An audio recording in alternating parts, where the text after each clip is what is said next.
Bruno, Denis et François. Messieurs, comment allez-vous? Très bien, merci. Toi? Très bien. Allons-y avec les manchettes Albi le géant. Et Bruno, tu vas mettre la table ce soir à la discussion. En regardant le match de ce soir, c'est pas comment, mais combien. Et c'est d'être capable de trouver le fond du filet. Quand on regarde les 3 buts du Canadien, il n'y avait rien de chic ou les jeux peut-être auxquels le Canadien nous a habitués dans les dernières semaines, les jeux magiques. C'était bien simple. Kirby Dach devant le filet. On a eu... Mets des rondelles au but, hein, tu sais jamais ce qui va arriver. Evans prend son tir. Ça se retrouve. Et le dernier, Evans, un beau cadeau de Markstrom, un retour, un échec avant. Tu amènes une rondelle au filet, tu te présentes là. Bien, tu réussis à aller marquer. Aller chercher ton point sur la route.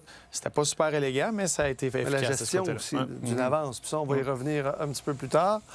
Denis, ta manchette ce soir. Je veux faire allusion au but du Canadien aussi. Puis, tu sais, chaque équipe est un peu imputable de leurs meilleurs joueurs tout le temps, puis de leur production offensive. Mais ce soir, on a eu de l'aide qui est appréciée du Canadien. D'avoir des joueurs autres que Suzuki, Caulfield et Demidov et Slafkovský qui ont amené de l'offensive. Et tu regardes avec les buts, même si c'était pas des beaux buts, puis c'était pas des chefs-d'œuvre nécessairement, mais d'avoir Evans et Kapanen qui marquent un premier but chacun, eux qui n'avaient pas marqué au cours des 6 derniers matchs, après un bon début de saison dans le cas de Kapanen, marqué 4 buts très tôt. Tu sais, ça fait du bien à un certain moment donné. Tu as besoin de cette profondeur-là, cette relève-là. Maintenant, si on peut avoir la même profondeur, essayer de jouer mieux défensivement, ce soir aurait été très, très utile chez le Canadien. Au cours des 2 derniers matchs, ça a été un peu plus difficile de ce côté-là, mais il faut arrêter de dépendre de tout le temps de nos meilleurs joueurs de marquer des buts. Puis ce soir, ça a été très apprécié. Parce qu'on disait, en avantage numérique, bon, ce soir, le Canadien va peut-être avoir un peu d'aide. Ça n'a pas été le cas. Donc, comme tu dis, de l'aide appréciée. François, ta manchette. Écoutez, on a eu Martin Brodeur en entrevue avec Marc et Pierre avant le match. À la belle époque de Martin Brodeur devant le filet des Devils, c'était sinon le meilleur gardien de la Ligue pendant un grand moment. Mais on avait un système défensif très hermétique. On jouait la trappe. Puis ce soir, on était à l'autre bout du spectre, on était très, très loin de la trappe. Des échanges de buts, des erreurs, beaucoup de vitesse, beaucoup de contre-attaques. Et puis, j'imagine que les 2 entraîneurs vont regarder le vidéo demain puis vont se dire « Oh, on a encore bien du travail à faire au niveau défensif. » Parce que ce que Martin Saint-Louis a dit mardi après le match, quand il dit on a joué du hockey qui n'était pas le type de hockey qui nous a permis de gagner depuis le début de l'année, on a donné beaucoup trop de rondelles. Bien, ça a été beaucoup comme ça, surtout en première période encore ce soir.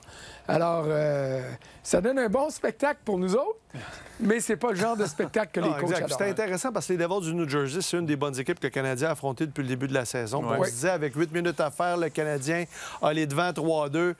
C'est ça la question. Est-ce qu'ils sont capables de tenir jusqu'en fin de 3e? Puis bon, à la faveur d'avoir retiré son gardien, Mike Matheson devant le filet là, qui tente de survivre.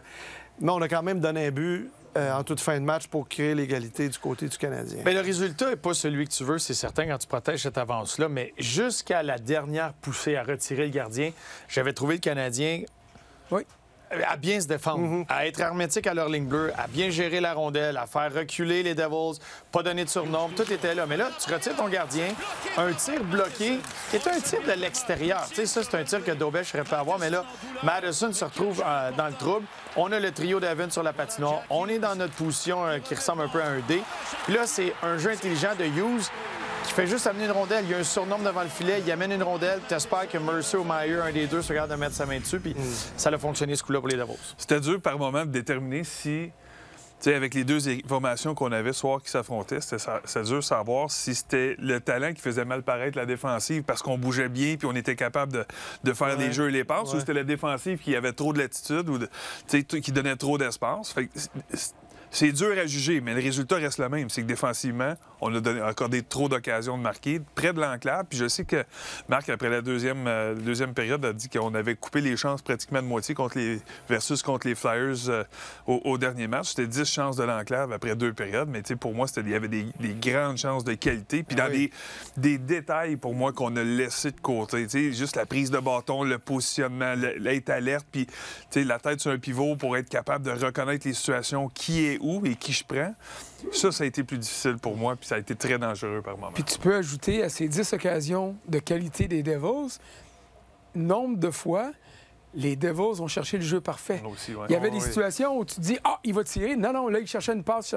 Et ça ça a mêlé Dobèche devant le filet, mais ça s'est pas concrétisé en but. Ça s'est concrétisé en mêlée. Puis il y a au moins 3 mêlées qui ont permis aux Canadiens de s'en sortir. Là. Dobson qui arrête une rondelle juste avant, c'est lui qui a fait dévier dans le but, là, puis il trouve le moyen de la sortir. Brett qui était à côté du poteau, ou Palat qui a bloqué son il broque son propre coéquipier. Alors tu vois, il y a eu plein de situations Anderson comme ça. au vol à un moment donné aussi. Anderson l'a fait aussi. Ouais. Mais moi, la chose qui m'a le plus sauté aux yeux, c'est que c'est la première fois, en tout cas en ce qui me concerne, que je remarque que le Canadien se fait battre de vitesse par un adversaire. Ouais. Tous les autres matchs depuis le début de l'année, le Canadien, sans dominer au niveau hockey, dominait toujours au niveau vitesse. Ouais. Puis ce soir, les Devils les ont tenus. Messieurs, on a les premiers échos de vestiaire. OK? On a Jakub Dobèche et soyez attentifs. Première défaite pour lui. C'est un gars qui a de l'émotion. Vous allez le voir ce soir, Jakub Dobèche. I think we played good enough to win. Just not good enough from my side. I don't know. Really hard. Yeah. It's a tough one. Yeah. Any reason? For sure, it's a loss. But any specific reason you feel so disappointed tonight? You feel personally you were good. Can you just explain your feeling right now? I mean, it just sucks. But you know, last year they not enough. Just it happened last year. It happened this year.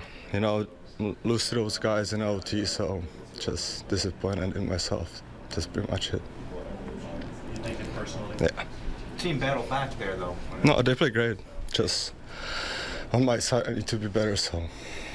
Well, you won six straight games to start the season. I mean, you can't go through a season unbeaten. No, I mean this is one you bounce back from, correct? Yeah, obviously, but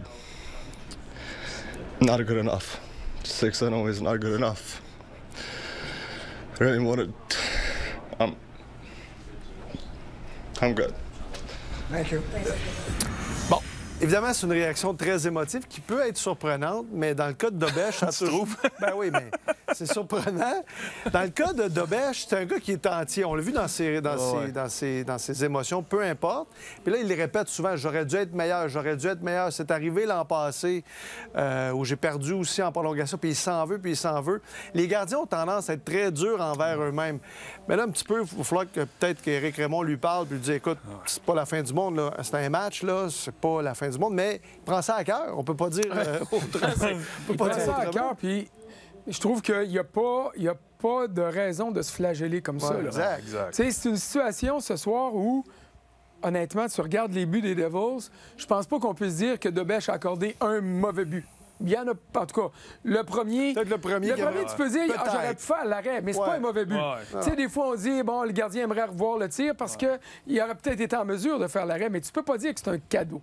Moi, ce que j'ai trouvé ce soir, c'est que, je l'ai dit tantôt, j'ai trouvé que Dobèche, un peu comme Montembeault depuis le début de la saison, semblait pas complètement à l'aise, puis ça se reflétait dans des déplacements exagérés, dans des situations où ce qui faisait sa force depuis le début de l'année, c'est qu'il est grand, il est gros, puis il s'installait, puis il prenait de la place.